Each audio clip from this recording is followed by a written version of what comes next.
출입기자분들의 질의응답 시간을 갖겠습니다. 이번 질의응답은 사전 신청 순서에 따라 진행됩니다. 먼저 경향신문 조영국 기자님 질문해 주시겠습니다. 예, 의장님 안녕하세요. 들리세요? 예, 잘 들립니다. 예, 의장님 취임 100일 맞이하신 거 축하드립니다. 예, 감사합니다. 예, 질문 드리겠습니다. 의장님께서 취임사에서 이 국민을 지키는 국회, 그리고 국민이 원하는 국회, 국민의 내일을 여는 국회로 나가자고 당부하신 바 있습니다. 또 한편으로는 소통이 이제 정치의 중요한 덕목이다, 이렇게 또 강조를 해주셨었는데요. 이 취임사에서 강조하셨던 내용이 얼마나 이뤄졌다고 보시는지 궁금합니다. 또 100일간 의장으로 재임하시면서 느껴오신 소회를 포함해서 여쭙고 싶습니다. 예, 제가 취임사에서 가장 강조한 것이 소통을 강조했었습니다. 소통을 하게 되면 공감대가 생기고, 공감대가 넓어지면 협치의 길, 타협의 길이 열린다는 생각이었습니다. 열심히 파종했습니다. 이제 그 싹이 트기 시작한 것 같습니다. 우리 원내대표회담이 주례회담으로 사실상 정례화되었고요. 그리고 여야 중진회담도 정례화되고 있습니다. 특히 지난 1년 동안 사실상 중단됐던 여야 당대표 회담이 개최됐고 또 원래회의로 정례화하기로 했습니다. 다음 주에는 국회의장 주재로 여야 정책의장 회의를 갖게 됩니다. 이러한 채널이 다양화되고 폭넓게 진행됨으로써 협치를 위한 길을 깔았고 우리 소통의 장치를 확실히 다졌다, 이런 생각을 갖게 됩니다. 더 노력하도록 하겠습니다. 참고로 의장 취임한 이래로 야당 의원들이 의장을 면담을 희망하는 경우 그것이 건의든 항의든 단 한 사람의 예의도 없이 모두 그분들을 만나서 의견을 주고받았다는 말씀을 드리겠습니다. 예, 다음 두 번째 질문 KBS 김지숙 기자님 질문하시겠습니다. 네, 안녕하세요. KBS 김지숙이라고 합니다. 네. 100일 동안 고생 많으셨고 앞으로도 잘 부탁드리겠습니다. 현안 관련 질문 드리고 싶은데요. 지난 원구성 협상 때 모두 말씀에서도 말씀하셨듯이 여야 협상 이끌어내려고 많은 노력을 하신 걸로 알고 있습니다. 바라던 대로 결국 나오지 않았지만 이번에 민주당 이낙연 대표가 취임하면서 상임위 배분을 다시 해야 된다, 이런 이야기가 나오는데 이장님께서는 지난 경험에 비춰봤을 때 재배분이 필요하다고 보시는지, 또 그 이유는 뭔지, 어떤 방식으로 문제를 풀어가야 하는지 이렇게 생각하시는지 여쭙고 싶습니다. 예, 개원 초에 원구성 협상이 원만하게 진행되지 못한 것에 대해서 몹시 아픕니다. 예, 의장과 여야 모두가 국민에게 면목 없는 송구스러운 일입니다. 간단히 말씀드리면 그 당시의 상황은 당장 추경을 통과시키지 않으면 많은 분들이 직장을 잃고 생활의 터전을 잃게 됩니다. 국가위기의 절박성, 민생의 위기, 그리고 개성 남북 연락사무소가 폭파되는 등 남북 관계가 긴장이 고조되는 상태에서 국민의 건강과 안전을, 삶을 지키는 것이 최우선 과제였다고 생각합니다. 만약 그런 긴박한 사태가 아니었다면 좀 더 시간을 갖고 협상을 할 수 있었을 것입니다. 그 긴박성은 3차 추경을 통과시킨 지 한 달여 만에 다시 4차 추경을 하는 긴박성에서 우리가 증명할 수 있을 것입니다. 추가 협상 여부는 이렇게 말씀드릴 수 있을 것 같습니다. 문은 닫혔지만 빗장은 걸리지 않았다. 안에서 당기든 밖에서 밀든 어느 한쪽에서 의지를 가지고 타진한다면 의장은 적극 중지할 것입니다. 이 줄탁동기란 말이 있습니다. 안에서 끼어나오려면 안에서도 쪼고 밖에서도 껍질을 쪼므로써 안에서 끼어나올 수가 있습니다. 열리지 않은 빗장을 누가 진정성을 갖고 열을 것인지, 문을 열을 것인지, 예, 의장은 여야의 협치를 위해서라면 적극 나설 것입니다. 예, 다음은 세 번째로 문화일보 윤명진 기자님 질문 있겠습니다. 안녕하십니까. 문화일보 윤명진입니다. 취임 100일 축하드립니다, 의장님. 네, 의장님께서 국민의힘의 8월 말까지 공수처장 후보 추천위원 손을 맞춰달라고 말씀을 하셨었는데 아직까지 여야가 이견을 좁히지 못하고 있는 상황입니다. 이걸 어떻게 해결하면 좋은지랑 두 번째로는 의장님께서 생각하시는 21대 국회 개혁 방향에 대해서도 여쭤보고 싶습니다. 예, 공수처에 관해서는 의장은 이미 법적 절차에 따라서 정기 국회 전까지, 즉 9월 1일까지 야당이 추천위원을 추천해 주십시오 하는 촉구를 했습니다. 이 법은 통과됐고 규칙까지 이미 만들어졌습니다. 야당은 2명을 추천하게 되면 실질적인 공수처장에 대한 비토권을 갖게 됩니다. 즉, 의원 7명 중에 2명만 반대하면 공수처장을 임명할 수 없죠. 근데 야당의 추천이 2명이기 때문에 실질적인 비토권을 갖게 됩니다. 따라서 의원을 추천해도 실질적인 비토권을 갖기 때문에 안전장치가 있다. 법에 따라서 공수처장 추천위원을 추천해 주십시오 하는 입장입니다. 국회 개혁과제를 또 말씀하셨죠? 예, 궁극적으로는 국회에서는 협치의 초석을 확실히 다질 것이고요. 또 하나는 코로나의 문제가 진정되면 제가 첫 말씀에서도 드린 것처럼 대통령 선거와 지방선거의 일치, 동시선거, 이것이 국력의 소모를 줄일 수 있을 것이고 코로나 위기로부터 또 국민의 건강을 지키는 일로 할 것입니다. 그리고 당초의 취지와 달리 결과가 나타난 선거제도의 보완, 개정, 그리고 21대 국회 전반기 하지 못하면 또다시 4년을 흘려버릴 33년이 지난 헌법의 개정, 이러한 문제들도 21대 국회 전반기가 안고 있는 과제입니다. 남북 국회의담도 진정성을 가지고 차분히 추진해 나갈 것입니다. 예, 다음은 연합뉴스의 홍규빈 기자님 질문하시겠습니다. 네, 의장님, 연합뉴스 홍규빈 기자입니다. 취임 100일 우선 늦었지만 축하드립니다. 모두 발언에서 협치에 대한 강조 말씀 잘 들었습니다. 그런데 이제 작년 여야 간의 패스트트랙 관련 고소고발처럼 문제 해결을 위해 협치하는 게 아니라 사법기관의 그 몫을 미룬다는 비판도 있었고요. 최근에는 그 윤미향 의원 같은 경우에는 사법 당국의 판단만을 기다릴 게 아니라 정당이 좀 더 선제적으로 대응해야 한다는 지적도 있었습니다. 이러한 그 이른바 정치의 사법화라는 지적을 입법부 수장으로서 어떻게 바라보시는지 궁금하고요. 어제 윤리특위도 열렸는데 혹시 개선책 염두에 두시고 계시다면 한 말씀 부탁드리겠습니다. 예. 국회의 대변기관인 입법부가 입법부 자체의 문제를 사법부로 끌고 가는 소위 정치의 사법화는 그야말로 부끄럽고 면목 없는 일입니다.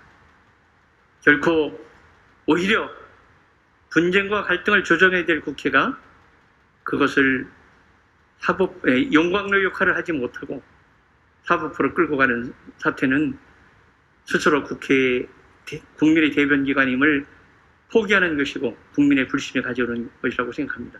국회는 많은 다양한 여론을 하나하나의 용광로에 녹여서 그 결과를 이끌어내는 역할이 국회의 역할이라고 생각합니다.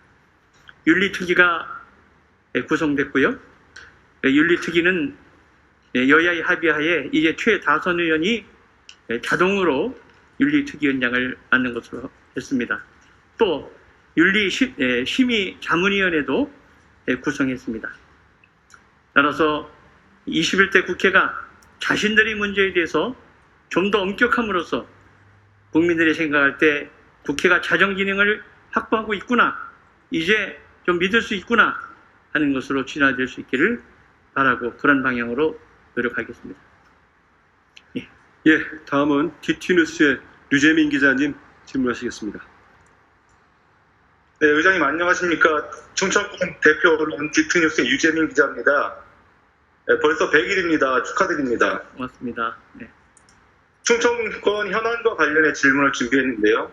대전과 충남의 가장 큰 현안은 혁신도시 지정입니다. 대전시와 충청남도 모두 국토교통부에 혁신도시 지정 신청서를 지금 제출해 놓은 상태인데 지역 출신 국회의장으로서 어떤 역할을 하실 건지 여쭙겠고요. 그리고 이와 맞물려 있는 것이 세종시 행정수도 문제입니다. 국가 균형 발전을 위해서 여야의 논의와 합의가 필요할 텐데 어떤 방법이 합리적이라고 보는지 여쭙겠습니다. 예. 국회의장은 충청 지역 출신이긴 하지만 국회를 대표하는 사람이죠. 저는 정치를 하면서 국가 균형 발전을 저희 정치의 가장 중요한 화두로 삼았던 사람입니다. 혁신도시의 지정은 금년 초죠. 20대 국회 말에 관련 법을 통과시켰습니다. 법의 통과의 정신에 맞게 혁신도시 대전과 충남이 각각 혁신도시로 지정돼야 된다는 확고한 입장을 가지고 있습니다. 이 문제에 관해서는 의장이 국가균형발전이라는 큰 틀에서 의지를 가지고 정부와 관계기관과 긴밀하게 협의하고 있습니다. 빠르면 다음 주쯤 그 결론에 발표될 수 있을 것 같습니다.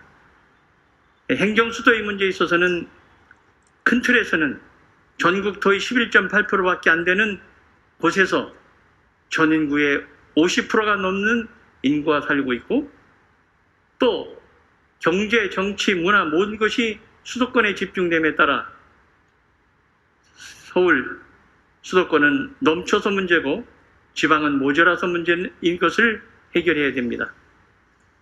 좀 극단적으로 얘기하면 지방 소멸을 막아야 될 것이죠. 평소에 저는 가장 지방적인 것이 국제적인 것이다. 글로벌라이제이션과 로컬라이제이션을 혼합해서 글로컬라이제이션이라는 용어를 써왔습니다. 행정수도, 이것이 여야의 지금 쟁점이 되고 있기 때문에 의장의 입장에서 좀 조심스럽습니다만은 국가 규정이란 큰 틀에서 해결돼야 되지만 여야의 합의와 국민의 동의가 필요한 사항이다. 그렇게만 말씀드리겠습니다. 예, 다음 6번째 질문 순서입니다. 뉴스원의 이우연 기자님 질문하시겠습니다. 네, 안녕하세요. 뉴스원 이우연 기자입니다. 네. 우선 의장님 취임 100일 맞으신 것 조금 지났지만 축하드리고요. 이렇게 원택트로나마 만나뵙게 돼서 반갑습니다. 반갑습니다. 네, 질문 드리겠습니다. 코로나19 확산이 장기되면서 언택트 국회에 대한 논의가 활발해지고 있는데요. 그중 제일 큰 쟁점이 아무래도 아까 말씀하신 원격회의, 더 나아가서 본회의에서의 원격 표결인 것 같습니다.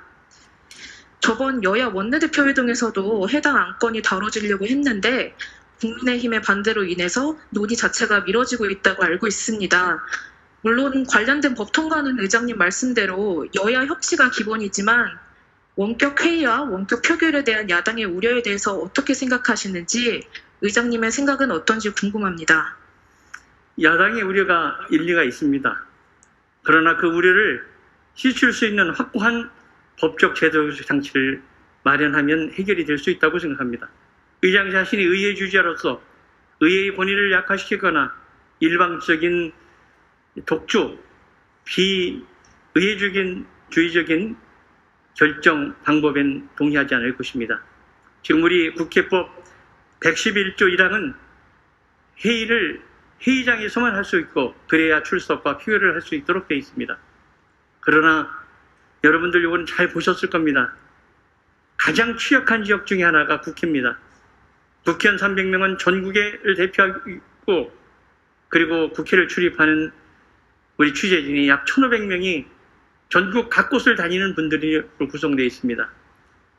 한 분의 확진이 국회를 멈추게 했던 일이 3번이나 있었습니다. 만약 의원 중에 한 분이 불행하게도 확진자가 나온다면 본회의를 열 수가 없을 것이고요. 그 상임위에도 열 수 없을 것입니다. 당장 여야 대표회담에서 합의됐던 국회의장 주재의 여야 정책의장 회담도 야당 정책의장의 자가격리로 인해서 약 10여일 동안 열리지 못하게 되어 있습니다. 우리 코로나라는 것은 누구에게나 언제나 어디서나 예외 없이 적용될 수 있다는 것을 잘 봤습니다. 의회 민주주의 선진국이라는 미국이나 영국도 비대면 화상회의를 도입했을 뿐만 아니라 화상 표결까지 허용하고 있습니다. 또 미국과 영국은 우리 생각보다 더 안전장치를 마련했습니다. 미국은 의원 한 사람이 다른 의원 10사람의 대리투표를 할 수 있도록 되어 있습니다. 놀라운 일이죠. 영국은 의원 한 사람이 다른 의원 한 사람의 대리투표를 할 수 있게 되었습니다. 왜 의회 선진국들이 이러한 제도를 마련할 수밖에 없었을까요? 이 비대면 화상회의는 일상화된 코로나가 종식되지 않는 한 어느 날 정말 긴급하고 위태로운 사태가 생길 수 있다는 것을 막고 사전에 대비하자는 것입니다. 극히 예외적으로, 한시적으로, 그리고 모든 비대면 회의와 표결은 여야의 합의가 제일했을 때만 가능하도록 법적 제도를 만들면 될 것입니다. 야당이 동의하지 않으면 회의 자체가 열리지 않는 장치를 마련한다면 야당이 걱정하는 의회주의 약화라든가 일반적 운영은 할 수 없으리라고 생각합니다. 이 문제에 관해서는 우리 세계 각국이 이러한 제도를 채택하고 있다는 것도 참고할 필요가 있다고 생각합니다. 예, 다음은 SBS 윤나라 기자님 질문 순서입니다. 네, 의장님 안녕하세요. 취임 100일 축하드립니다. 저 SBS 윤나라 기자입니다. 예, 안녕하세요. 예, 늘 건강하시길 빌겠습니다. 저 개헌 관련해서 질문 드리겠습니다. 지난 개헌절에 의장님께서 내년까지가 개헌의 적기라고 말씀을 하셨는데 의장님께서 생각하시는 개헌안의 핵심은 무엇이고 또 개헌 스케줄은 구체적으로 어떻게 잡고 계신지 궁금합니다. 예, 우리가 9번의 개헌이 있었는데 마지막 개헌이 1988년입니다. 33년이 흘렀습니다. 그동안에 경제 규모만 10배 이상이 커졌습니다. 정말 산업화 시대와 민주화의 세력이 정치적으로 타협했던 그 헌법이 이제 시대에 맞지 않습니다. 특히 코로나, 기후환경 변화 이런 것을 겪으면서 국가 우선 과제가 모두 재조정돼야 된다는 것이 부인할 수 없는 전 국가가 안고 있는 현실입니다. 우리도 변화해야 합니다. 기후변화, 자치분권, 그리고 자유권적 기본권에 머물고 있는 헌법이 사회권적 기본권을 보장할 수 있어야 되는 문제도 생길 수 있는 것이고요. 권력 구조의 개편도 필요하다는 생각을 가지고 있습니다. 권력은 분담돼야 합니다. 지금 현행 제도 아래에서 거의 모든 대통령들이 왜 불행한 사태를 맞았는가? 한두 번의 문제라면 사람의 문제지만 예의 없이 불행한 사태를 맞았다는 것은 그것은 제도의 문제일 것입니다. 이제 국민의 의식이 성숙됐고 다양화되어 있는 만큼 권력은 분산시키는 것이 옳다 하는 생각을 가지고 있습니다. 다만 지금 코로나 위기, 경제 위기가 심각한 이 상태에서 우리 개헌과 이 선거법 제도의 개편 문제를 본격적으로 논의한다면 초점이 흐려질 수 있고 또 국력을 결집하는데 문제가 생길 가능성이 있기 때문에 한 고비를 넘기는 순간에 토론하는 것이 좋겠다는 생각을 가지고 있습니다. 내년쯤에는 코로나가 잠잠해지고 이런 논의를 본격적으로 할 수 있기를 바랍니다. 마지막 개헌이 1987년입니다. 88년이 아니고 정정하겠습니다. 예, 말씀 감사합니다. 다음은 8번째로 국민일보 이가연 기자님 질문하시겠습니다. 안녕하세요. 국민일보 이가연 기자라고 합니다. 네. 의장님 취임 100일 축하드립니다. 네, 저는 의장님께서 제안하셨던 그 남북 국회 회담에 대해서 여쭤보려고 하는데요. 그 모두 발언에서 차분히 준비하고 계시다고 했는데 이게 좀 어떻게 진행이 되고 있는지, 좀 진척은 있는지, 그리고 또 남북 관계가 굉장히 경색된 상황에서 이게 회담 성사가 현실적으로 얼마나 가능한 건지 좀 여쭙고자 질문을 드리겠습니다. 예. 지금 경색된 남북 관계만을 고려한다면 과연 국회 회담이 실효성이 있겠는가 하는 의구심을 갖는다는 것은 당연한 일입니다. 그러나 남북 관계는 우리가 현실을 인정하면서도 그것을 극복하지 않으면 숙명적 관계이죠. 이 경색된 국면을 돌파할 수 있는 것은 남북이 주체가 되어야 합니다. 우리 한반도의 운명의 주체는 남과 북입니다. 아무리 국제 정세가 어려워도 남과 북은 서로 우리 남북의 문제와 민족의 문제를 논의할 수 있어야 합니다. 그러한 점에서 정부의 대화가 완전 막혀 있고 지금 긴급 연락 통로까지 채널까지 닫혀 있는 상태에서 좀 더 자유스러운 국회가 회담을 갖는다면 남북 관계에 물꼬를 트고 또 여야가 초당적으로 함께 함으로써 협치의 물꼬도 틀 수 있으리라고 생각합니다. 지금 남북 국회 회담 촉구 결의안을 여야 외통위 간사가 협의 중에 있습니다. 큰 틀에서 필요하다는 것에 공감해 주실 것으로 믿고 있고 조만간 그 결과가 나타나기를 바랍니다.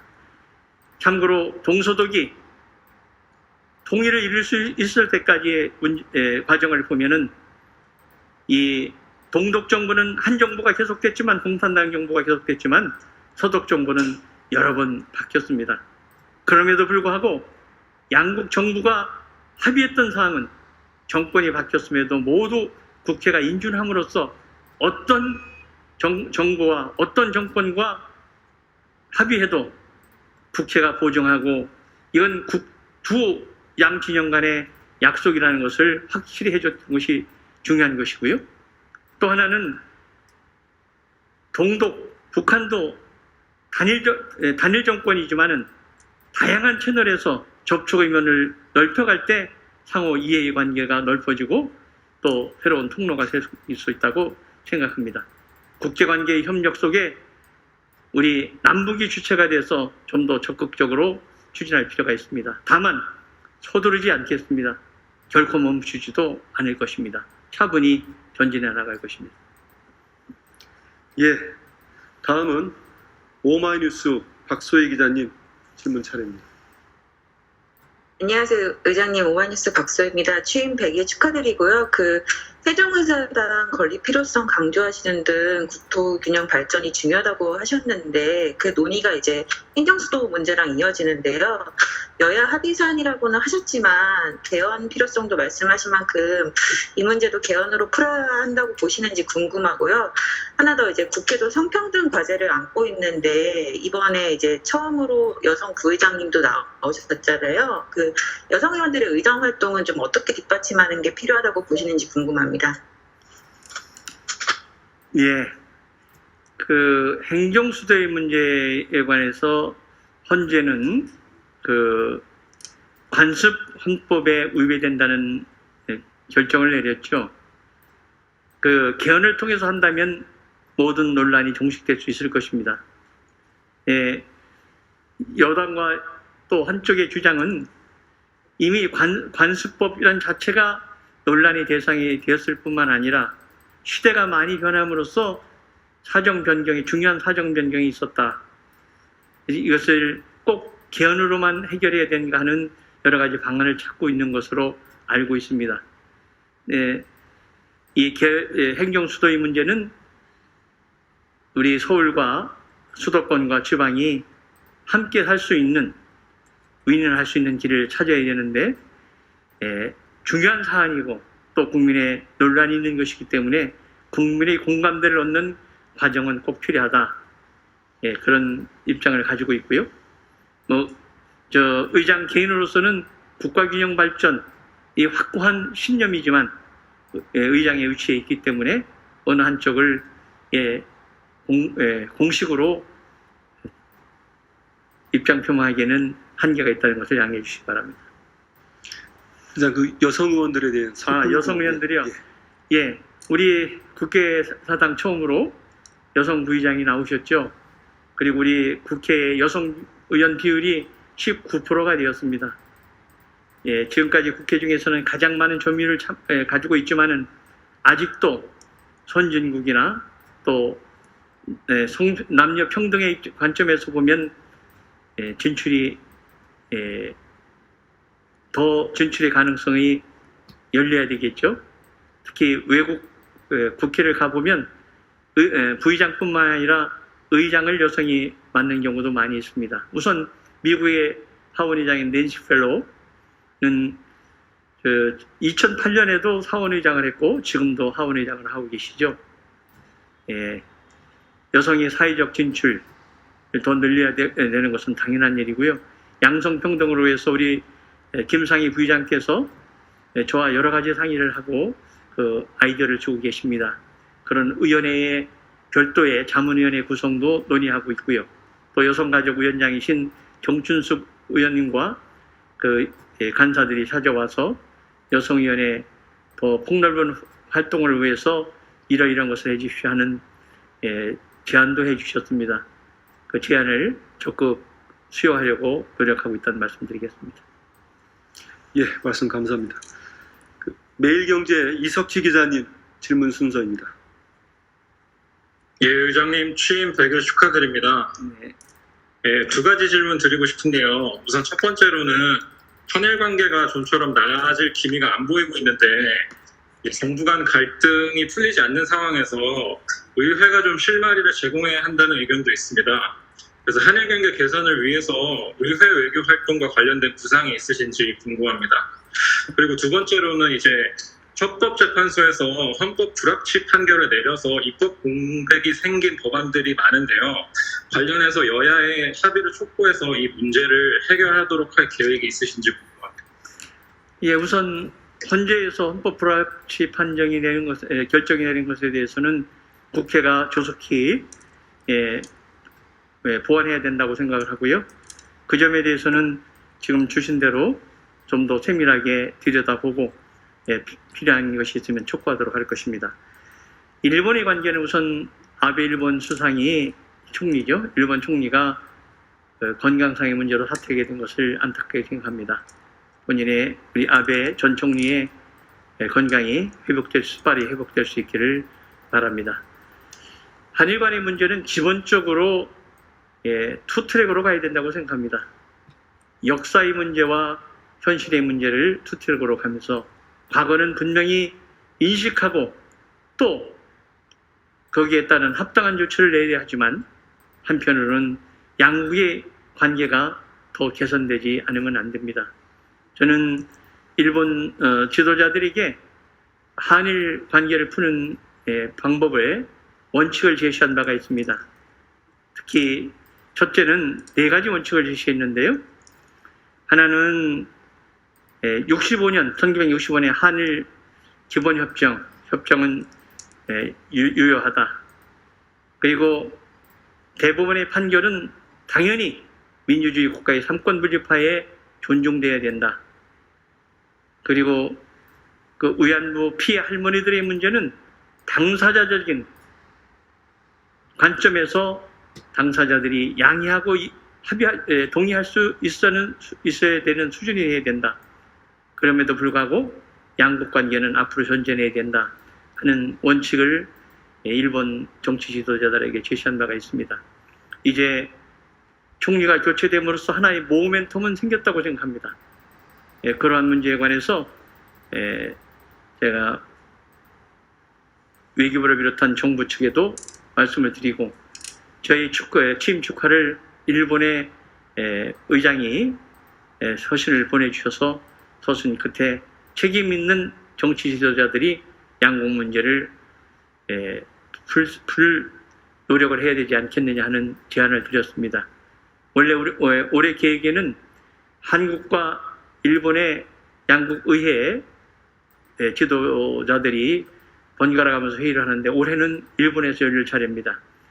일본이 전향적인 자세를 갖는다면 한일 미래 대화를 할 용의가 있습니다. 이것은 양국 정치 지도자들이 과거에 얽매여서 오늘과 내일을 부정하거나 발목 잡는 일은 해결해야 되는 것이 정치인의 임무라고 생각합니다. 예, 지금 질문 요청이 많이 들어와 있습니다만 그 2시 국회 본회의 등 시간 관계상 질의 응답은 이것으로 마치겠습니다. 끝으로 의장님의 마무리 말씀을 듣겠습니다. 질의문 준비해 주셨는데 못하신 분들 미안합니다. 언론은 국민을 만나는 창입니다. 이 맑은 창을 통해서 여과 없이 그대로 국민들에게 비춰지는 역할을 여러분들이 해주고 계십니다. 이 코로나19 속에서도 화상회의에 참여해 주신 언론인 여러분 고맙습니다. 저는 이번 국회가 어려워하는 국민들의 위기의 강을 건너는 다리가 되어야 한다는 믿음을 가지고 있습니다. 국민의 생명과 건강을 최우선으로 하면서도 그리고 미래를 대비할 수 있는 국회를 만들도록 헌신할 것입니다. 마지막으로 제가 늘 아침마다 기도하는 기도의 한 기절을 소개하는 것으로 마치도록 하겠습니다. 제가 의장으로서 하는 모든 일들이 국가 민족의 역사에 진전에 부합하게 해주십시오. 그리고 설령 인생이 한번 실패했다 하더라도 다시 딛고 설 수 있는 나라, 어느 부모를 만나냐에 따라서 아이들의 꿈의 크기가 달라지지 않는 나라, 남과 북이 화해와 평화의 강을 함께 놓젓는 세상을 만들게 해주십시오. 늘 하루도 빼놓지 않는 저희 간절한 기도입니다. 늘 기도하는 심정으로 기도하면서 대한민국 국회가 국민에게 힘이 되고 미래를 개척하는 협치의 국회, 화합의 국회를 만들도록 최선을 다하겠습니다. 참여해 주신 여러분 고맙습니다. 예, 의장님 말씀 감사합니다. 이것으로 박병석 국회의장